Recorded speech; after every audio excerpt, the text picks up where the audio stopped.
Persoalannya kenapa PAS terasing? Dia punya soalan. Dia pada 2013 selepas pilihan raya, sebenarnya sebelum pilihan raya, PKR sebenarnya tidak mahu meletakkan Tan Sri Khalid Ibrahim sebagai calon untuk Dewan Undangan Negeri. Dan benda ini telah diberitahu kepada kami dan saya sendiri dan juga betul dalam dua pertemuan yang berasingan telah bertemu dengan Datuk Seri Anwar Ibrahim dan kita beritahu kita tak setuju kalau tak letak Tan Sri Khalid Ibrahim sebagai calon di peringkat adun, kerana kalau kita masuk pilihan raya pada ketika itu tanpa Tan Sri Khalid Ibrahim, maka rakyat akan bertanya siapa Menteri Besar, dan kita khawatir bahawa pada ketika itu maka kita akan disibukkan dengan perbahasan siapa akan menjadi Menteri Besar, sehingga akhirnya pilihan raya itu sendiri pun akan menyebabkan kita boleh kalah. Kerana orang akan kata, oh, yang bagi nak takutkan orang yang bukan Islam, dia akan kata, oh, PAS akan jadi Menteri Besar, yang mana nak takutkan orang PAS, dia akan kata, oh, Azmin akan jadi Menteri Besar, dan sebagainya. Lalu dia akan laga kan, lepas tu yang mana yang Ultra Melayu pula kata, oh, DAP akan jadi Menteri Besar, so ia akan menjadi satu masalah, maka atas sebab itu akhirnya Datuk Seri Anwar Ibrahim dia setuju letak Tan Sri Khalid Ibrahim sebagai calon di peringkat DUN, tapi dipindahkan. Ini pun nampak baik hatinya lah Datuk Seri Anwar Ibrahim. Saya sebut ni kan, orang kata inilah sah dia ni Anwarina. Baik hatinya lah Datuk Seri Anwar Ibrahim, dia letak Tan Sri Khalid Ibrahim di Pelabuhan Kelang, iaitu satu kursi yang mana calon yang sebelumnya tak berapa senter pun boleh menang. Kalau letak balik kat Ijuk mungkin kalah, kerana orang yang kat Ijuk dah memang dah, saya rasa sekarang Dr. Zul Husni akan mengesahkan bahawa orang Ijuk pun tak puas hati kerana jadi Menteri Besar, duduk di Ijuk tapi tak bawa apa-apa pembaharuan dan jarang turun ke Ijuk, so orang Ijuk pun dah tak puas hati. Lalu kalau PKR letakkan Tan Sri Khalid Ibrahim di Ijuk, mungkin dia akan kalah. Maka Datuk Seri Anwar Ibrahim cari satu kerusi yang selamat bagi Tan Sri Khalid Ibrahim, letak di kerusi yang mana orang yang tak center pun boleh menang, iaitu di Pelabuhan Kelang. Tapi baru-baru ni saya cakap saya seloka dengan orang PKR. Saya kata Pelabuhan Kelang ni dia ada sumpahan terhadap orang PKR, menang-menang je jadi bebas, menang-menang je jadi bebas. Lalu lepas ni mungkin PKR kena fikirlah nak tukar kursi di Pelabuhan Kelang tu dengan orang PAS ke apa. Dia punya sumpah dia untuk PKR. Lepas pilihan raya, akhirnya PKR masih tak nak letak Tan Sri Khalid Ibrahim sebagai Menteri Besar. Ini saya cakap terus terang. Tapi saya sebagai pada ketika itu pimpinan PAS Negeri Selangor telah bertemu dengan Tan Sri Khalid Ibrahim bersama dengan pimpinan DAP Selangor, iaitu Terasa Kok, Tony Puah dan juga Gobindio, dan kita telah bincang 3 orang daripada DAP, 3 orang daripada PAS, saya, Dr. Rani yang merupakan Persatuan Daya dan Saudara Izham yang merupakan sebagai bendahari. Kita bincang dengan Tan Sri Khalid, kita kata we will support you, kita akan sokong. PKR dah tak nak dah Tan Sri sebagai calon untuk Menteri Besar, tapi PAS dan DAP akan sokong.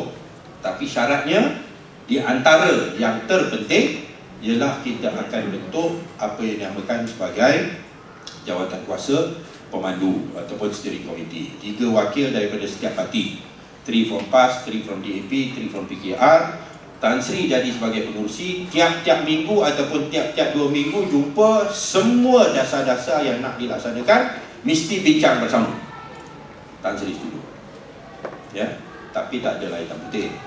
Kalau ada hitam putih pun takkan kita nak tunjuk, jadi satu isu kan. So tak ada hitam putih, dia setuju. Tapi selepas dia angkat sumpah sebagai Menteri Besar, he did a U-turn. Dia U-turn ni semenjak MH370 ni very popular, istilah U-turn ni, He did a U-turn. Dia pergi cakap dengan Datuk Seri Anwar Ibrahim. Dia kata, why only me? Why only me? Kenapa tidak Menteri Besar Kelantan ada dia punya jawatan kuasa pemandu? Kenapa tidak Ketua Menteri Pulau Pinang ada jawatan kuasa pemandu? Kenapa hanya saya nak kena ada jawatan kuasa pemandu? So as a result of that, dia convince PKR. Ni pun PKR ni pun nak kena ada juga lah ni. Pasal akhirnya orang PKR pula bawah hujah ni. Dia kata kenapa kita kena bentukkan jawatan kuasa pemandu? Kalau dekat Kelantan tak buat, dekat Pulau Pinang tak buat, kenapa kat Selangor kena buat? Yang mana PKR yang jadi menteri besar kena buat? Lalu akhirnya PKR support dia punya stand dan jawatan kuasa pemandu tu tak jadi. Tiba-tiba suddenly we see Tan Sri Khalid Ibrahim, dia menjadi sebagai apa yang dikatakan our own, very own Frankenstein. Semua dibuat atas keputusan dia sendiri. Kita created a monster yang termakan dengan propaganda yang kita sendiri sebarkan. Iaitu dia ni hebat, dia ni menteri besar yang terbaik di dunia lah. So kita pun termakan dengan dia menteri bilion, dia saving dan sebagainya, dan sebagainya. Apa ni, dia bersih dan sebagainya. Lalu inilah yang latar belakangnya. Dan apabila PAS dah beri sokongan itu, saya sendiri pun, PAS sendiri pun telah mengalami perubahan dari segi kepimpinan negeri, yang mana Dr. Rani tidak lagi jadi Pesuruhjaya, saya pun tidak lagi jadi sebagai Timbalan Pesuruhjaya, naik SAF yang baru, yang Alhamdulillah memang kita nak beri kepada SAF yang lebih muda. Tetapi persoalan ini tidak ditegaskan. Tapi saya di dalam mesyuarat AJK Pusat memang semenjak itu saya telah ungkitkan dan kita sebut, kita beri Tan Sri Khalid Ibrahim 1 tahun. So bila timbul masalah dan sebagainya, memang kita sebut. Tetapi Tan Sri Khalid Ibrahim ni, he's a survivor. Dia tahu macam mana nak main. Dia tak pandai politik, tapi nak selamatkan diri dia pandai. Corporate politics is very good at.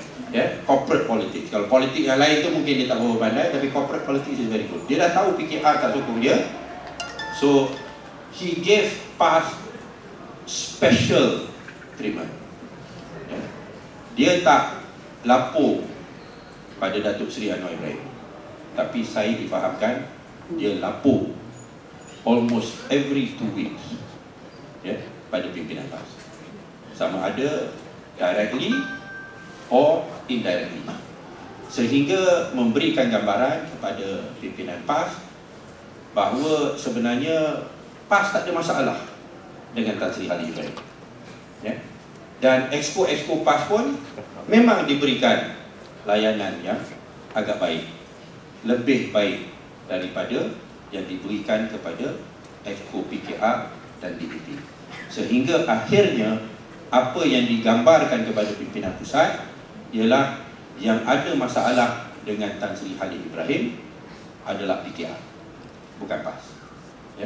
So, ni menggambarkan ataupun merupakan latar belakang di sebalik permasalahan yang dihadapi. Apabila orang PAS rasa mereka tak ada masalah, apa yang mereka minta, peruntukan yang dia minta, program yang nak dilancarkan, semua Tan Sri beri. So what's the problem? So problemnya ialah problem dalaman PKR.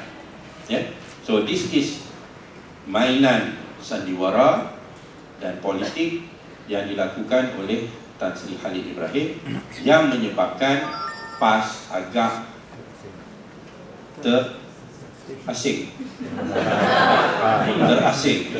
dalam membuat keputusan, because we have a different perspective. So memang PAS ni is a party, kita tak main ikut-ikut saja, and we have to asingkan, we have to filter yang mana yang masalah yang dihadapi oleh parti, mana yang masalah dalam soal pengurusan dan pentadbiran, mana masalah yang betul-betul genuine, mana yang merupakan fitnah, mana yang merupakan cerita rekaan dan sebagainya. Minit ni lah cerita tu minit ni So ni yang kita perlu lakukan, dan itulah sebabnya ianya memakan masa yang agak berbeza. Jaga hubung dengan Kak Jamu oleh kerana Dr. Zul sebut, saya ingat dalam perbincangan dalam AJK Pusat, semua setuju Kajang Move bukan bertujuan bagi PAS, perspektif PAS. Ianya bukan bertujuan untuk nak tukar Tan Sri Khalil Ibrahim. Tapi at the same time, apa yang kita sebut di dalam mesyuarat AJK Pusat, yang kita tak sebut di luar lagi, hari ini kita sebut, walaupun mungkin ada diberi bayangan-bayangan sebelum ini. Apa yang telah kita sebut dalam AJK Pusat ialah kita tak nak tukar Tan Sri Khalil Ibrahim, tapi kita nak Tan Sri Khalil Ibrahim tukar. We don't want to change Khalil Ibrahim, but we want him to change. Dari segi dia punya behavior, dari segi dia punya management style, dari segi dia punya pendekatan, yang mana melalui Kajang Move ni, it will be a pressure, dia tekanan pada dia. Kerana apa? Kerana Anwar masuk, so there is a new candidate for Menteri Besar. Pasal Tan Sri Khalil pun dia tahu siapa nak ganti dia. Orang PAS mungkin lah, mungkin dia kena sebut berkali-kali ni. Orang PAS mungkin tak berapa comfortable dengan Azmin. Orang DAP mungkin kali 10 kali juga tak begitu comfortable dengan Iskandar. So who's going to replace him? So there is no pressure, tak ada tekanan untuk dia nak berubah. Dengan Kajang Move ni, letakkan satu calon yang boleh ganti dia, then there will be pressure for him to change. So that was our pendekatan. Tapi dia tak berubah. So we gave him the opportunity, kita beri dia peluang untuk dia tukar, dia tak tukar. Lalu kita dengan itu telah membawa isu ini, dan akhirnya hari inilah, sebenarnya secara resmi hari ini, tapi sebelum ini pun dah ada keputusan kita perlu tukar Tan Sri Khalil Ibrahim. Dan persoalan yang timbul ialah bagaimana kita nak tukar seorang Menteri Besar yang popular di pandangan rakyat. Itulah yang dalam saya punya tulisan saya sebut, we give him enough rope to hang himself. Maknanya tak apa, people, rakyat tak tahu macam mana perangai dia sebenarnya. Yang dia sebenarnya, he has no loyalty. Masa datang, he has no loyalty to the party. Yang paling banyak memburukkan PKR adalah Tan Sri Khalil Ibrahim. Dia main peranan adu domba. Dia beritahu pada pimpinan PAS, PKR nak saya diturunkan oleh kerana saya baik, PKR jahat. Ini simple language lah. They have a hidden agenda. They want the 3 billion. I am the one who's preventing them. I'm Mr. Clean. They are all dirty. Ni yang dia cakap pada. So benda ni kita beri dia ruang. Bila kita tak tarik kita punya sokongan dengan sepenuhnya, ada banyak aspek ini, akhirnya dia telah menunjukkan his true colours sampai orang pun naik keluar. The last straw saya rasa yang menyebabkan Yang Berhormat Syahri Sungim kira terasing daripada PAS yang terasing,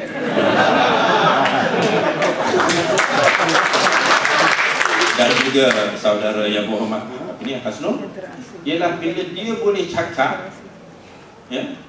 unashamedly, dengan tak ada rasa malu sama sekali. PR doesn't exist. Mana ada PR? You've been the Menteri Besar for Selangor for 6 years, atas nama Pakatan Rakyat. Tiba-tiba you boleh pusing balik, you cakap mana ada PR. I think that was the last straw. Wallahu a'lam. Terima kasih.